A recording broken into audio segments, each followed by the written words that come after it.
Please don't forget subscribe to the channel and hit the bell to get notified of new daily videos.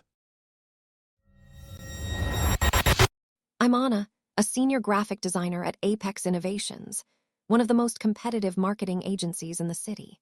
My days are usually a blur of deadlines and creative sprints, but nothing quite prepared me for the chaos that unfolded when Ernest, our team lead, suddenly disappeared. We were on the precipice of our biggest client pitch of the year, a multi-million-dollar campaign for Synapse Tech, a deal that could make or break our department standing for the next fiscal quarter. The pressure was immense, the stakes astronomically high. Ernest, a man who always seemed to materialize just in time to take credit for others' hard work, announced with a somber face that he had an urgent family medical emergency out of state, requiring his immediate, indefinite absence. We wished him well, of course, offered our sympathies, and buckled down. What else could we do? He was the lead, ostensibly the one holding the critical pieces. For nearly 7 weeks, my team, especially Riley, our project manager, and I worked ourselves to the bone. We picked up Ernest's slack, navigating corporate bureaucracy without his sign-off, pulling countless all-nighters, often working through weekends. We patched together presentations, revised strategies on the fly, and somehow, by sheer force of will, kept the Synapse pitch from completely derailing. I was running on fumes, fueled by strong coffee and a fierce loyalty to my colleagues, genuinely worried about Ernest's supposed ordeal. When Ernest finally returned, nearly 2 months later, he was tanned, well-rested, and had a relaxed air about him that jarred with the medical emergency story. He offered a vague, "Everything's fine now, glad to be back," and promptly jumped back into meetings as if he'd just been on a pleasant vacation, oblivious to the mountain of stress and overtime we'd endured in his absence. A few weeks after his return, my partner, Daniel, called me while I was wrapping up a late night at the office. "Hey, did you know your boss is on that new Wilderness Challenge show?" he asked, casually. I scoffed, thinking he must be mistaken, but then he described Ernest perfectly, down to his oddly specific catchphrases. My blood ran cold. I immediately pulled up the show's promotional trailer online. And there he was, Ernest, grinning, introduced as Ernest McClure, marketing team lead from Apex Innovations, talking about his drive to win. The show's voiceover mentioned it was filmed over 6 intensive weeks earlier this spring. 6 intensive weeks. Earlier this spring. That was exactly when Ernest had been out of state for his urgent family medical emergency. The realization hit me like a physical blow. He hadn't been tending to a sick relative. He'd been competing on a reality TV show, completely abandoning his team during our most crucial project of the year.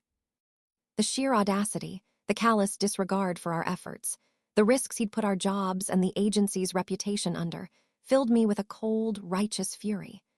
I couldn't just let this slide. Confronting him would achieve nothing but a flimsy excuse and a gaslighting session. I needed proof, undeniable proof, delivered in a way that would leave no room for doubt or denial, and most importantly, ensure significant consequences for him. Then an email landed in my inbox from HR. Virtual team building initiatives.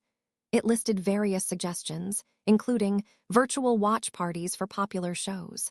A wicked idea began to form. The Wilderness Challenge premiere was just a week away. I knew what I had to do. I started subtly. I'd mentioned the Wilderness Challenge in water cooler chats, talking about how intriguing it looked, how I was thinking of watching it. I planted seeds, getting my team and even some other department colleagues curious. Then I drafted an official-looking evite. The subject line was upbeat. Apex Innovations Team Spirit, Wilderness Challenge Premiere Night. I made sure the description highlighted it as a corporate-sanctioned, virtual social function. Crucially, I invited everyone I could justify, my entire department, other team leads, directors, and even our vice president, Carter Velasquez. Ernest was not on the direct invite list. I wanted him completely unaware of what I was orchestrating. If he heard about it through the grapevine, good. It would just make his surprise more profound. The night of the premiere, I was a bundle of nerves and exhilaration. 60-plus screens lit up my Zoom call. Many corporate bigwigs were there, likely pressured by the official-looking invite and the implied team spirit mandate. I was screen-sharing the streaming platform. The opening credits rolled, my heart pounding in my chest. The show began with contestant introductions. My breath hitched as the segment for Ernest came on. There he was, in full outdoor gear, confidently statting his name and, crucially, Ernest McClure, marketing team lead at Apex Innovations. The voiceover then reinforced the timeline, mentioning how the contestants had been isolated for 6 intense weeks earlier this spring. The chat, which had been buzzing with friendly hellos and popcorn emojis, went dead silent for a beat. Then it exploded. The first message was from Riley. "Wait, when was this filmed?" Followed by, "Isn't that Ernest? And is that why he was sick?" The questions, the incredulity, the dawning fury in text form was a symphony to my ears. I saw names dropping off the call as people presumably rushed to call each other or their superiors. By the end of the episode, only about 15 of us remained, the core team who had suffered through Ernest's absence. When someone asked if I'd known, I just gave a tight, "Well, I certainly do now," and ended the call. The next morning at Apex Innovations was a whirlwind. The virtual grapevine was in overdrive.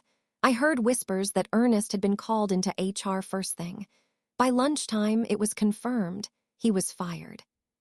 Not just for lying about his absence, which was a huge breach of trust and company policy, but for dereliction of duty during a critical project and potentially damaging the agency's professional image by using his official title on a frivolous reality show while neglecting his responsibilities. The most satisfying part, Riley, my incredible colleague who had worked tirelessly by my side and stepped up immeasurably, was officially promoted to team lead a week later. She deserved it more than anyone. As for me, I became something of an office legend. Nobody was entirely sure if my watch party was an elaborate, calculated trap or just an incredibly lucky coincidence. I never confirmed or denied, letting the mystery add to the legend. Ernest vanished from the agency's roster as swiftly as he disappeared for his emergency. His reality TV appearance turned out to be less about fame and more about career suicide. The Synapse pitch eventually closed, thanks to our team's incredible resilience. But the agency learned a hard lesson about trusting those who put personal gain above team loyalty. And I, Anna, learned that sometimes the best revenge is served with a side of perfectly timed public exposure. Watching him get exactly what he deserved, after everything he put us through, was a sweet, unparalleled victory. The taste of justice, earned and delivered, is truly exquisite.